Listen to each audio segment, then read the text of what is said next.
I used to think I had the perfect life. A beautiful house in a quiet neighborhood, a successful husband who provided for everything, and all the freedom I thought I wanted. From the outside, it looked flawless. But on the inside, I was rotting. My husband, Richard, was never cruel. He was just absent. Always working, always tired, always somewhere else, even when he was right in front of me. I tried talking to him about our intimacy, about how I felt invisible. He nodded, promised change, then left for another trip or meeting or some other excuse that kept us miles apart, even in the same room. I started feeling like a ghost in my own marriage. I'd spend entire days without being touched, looked at, or spoken to like I mattered. It was the kind of loneliness that creeps in quietly and makes a home inside you. You stop complaining. You just accept it. Then came Kyle, my stepson.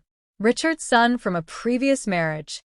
He moved in for a few months while finishing his last semester at the university nearby. At first, I was hesitant. I wasn't close with him. He was polite, reserved, mature beyond his age. We barely interacted the first few weeks. He stayed out of the way, helped with groceries, and always thanked me after meals. But slowly, that changed. He started noticing things. Like when I got a new haircut and Richard didn't say a word, Kyle said, "It looks really nice on you." Just a sentence. But it felt like sunlight after months of winter.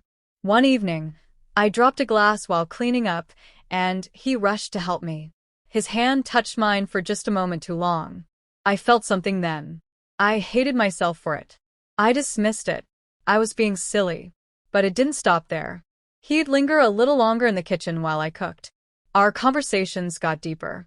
He started asking about my work, my past, my dreams. I didn't realize how hungry I was to be heard until he actually listened. I found myself laughing again, smiling even. All things Richard hadn't noticed in months. Then one night, I caught myself looking at Kyle differently. His shirt was off, and he walked past me like it was nothing. I froze. Not because I was shocked by his body, but because of what I felt when I saw him. I wanted to look away, but I didn't. And he saw that. I couldn't sleep that night. My mind kept racing. What was I doing? What was wrong with me? He was my husband's son. Even entertaining these thoughts felt disgusting. But no matter how much I tried to suppress it, something had shifted. The loneliness that had filled me for years was now mixing with guilt, desire, and confusion. It was dangerous. And I knew it. I told myself it was just in my head, that he didn't feel anything back. I needed to get a grip. But then came the night that proved I was wrong. Completely, undeniably wrong.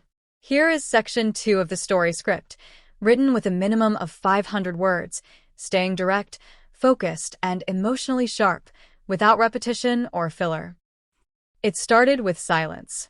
Richard was away for 3 days on a business trip, and the house felt still. Kyle came home late, and I was already 2 glasses into a bottle of wine. I didn't plan to talk.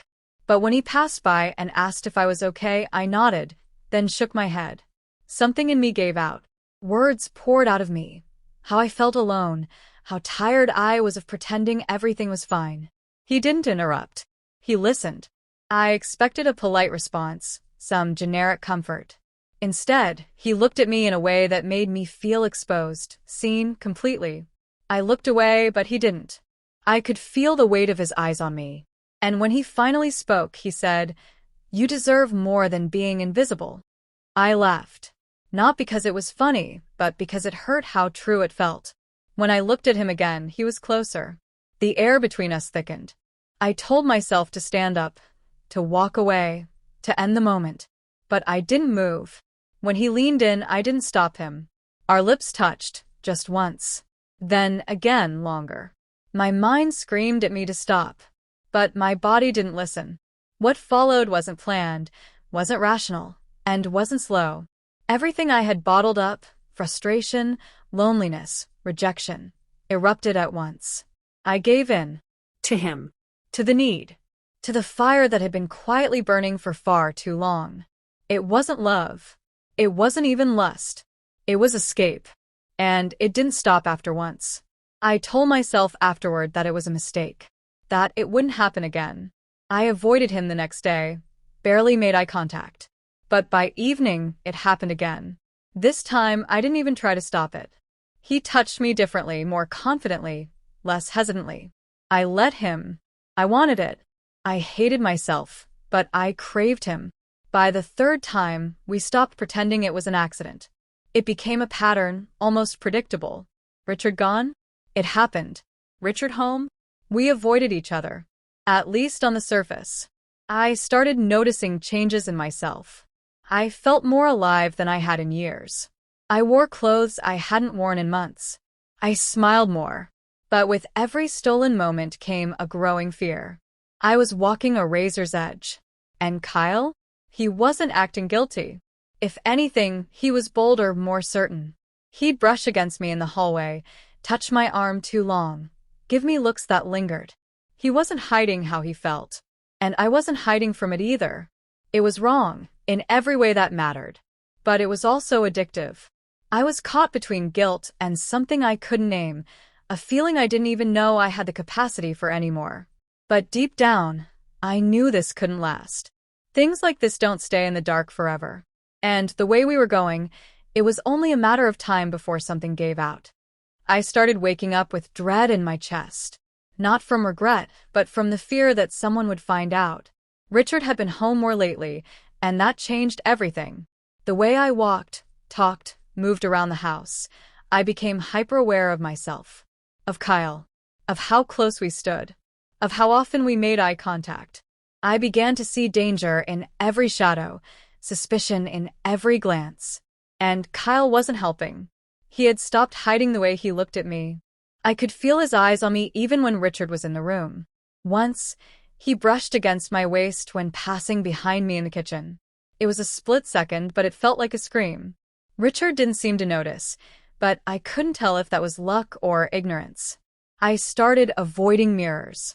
I didn't like what I saw in them anymore. A woman who was lying, sneaking, betraying. But no matter how deep the guilt went, it never outweighed the urge to do it again.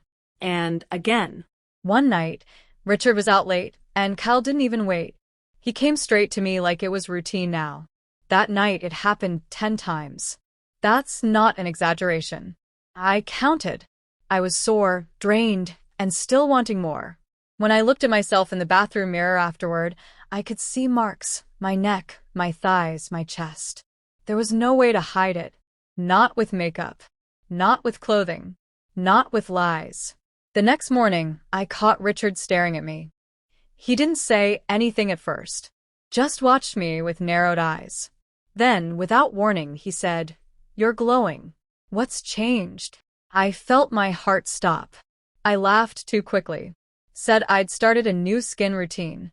He nodded slowly, but the look on his face told me he didn't buy it. Or maybe he didn't want to believe it.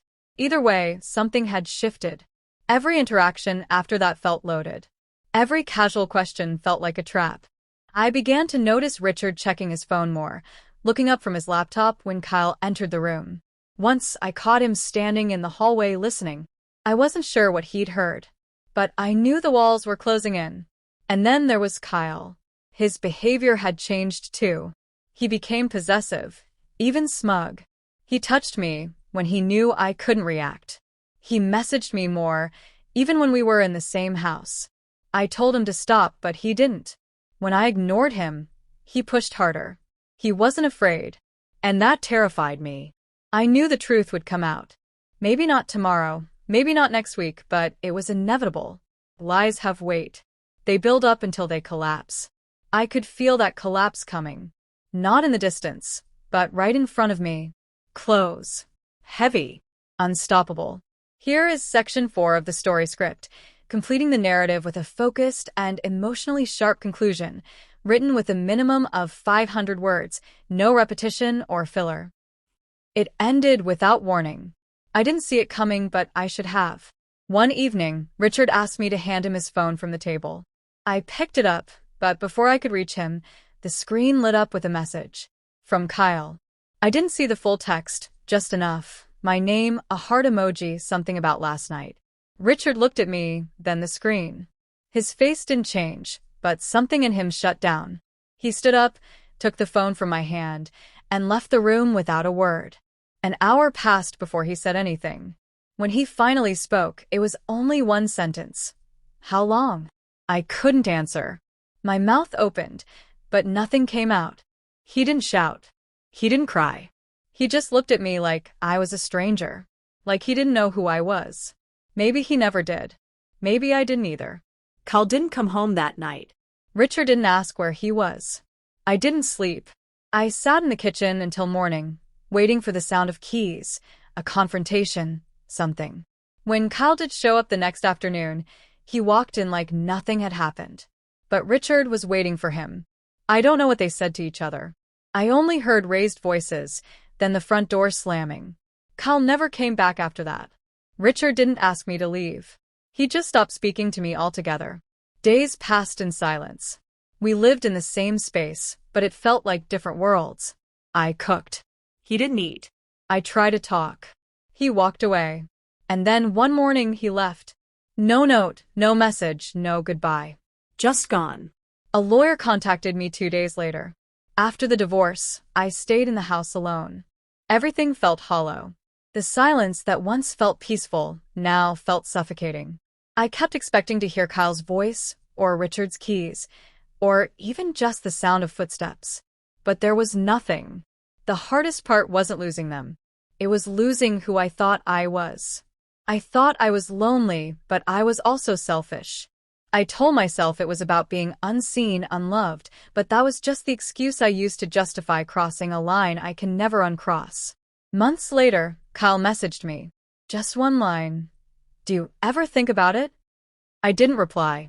Not because I didn't think about it. I did often, but because I finally understood what it had cost. Everything. My marriage. My peace. My self-respect.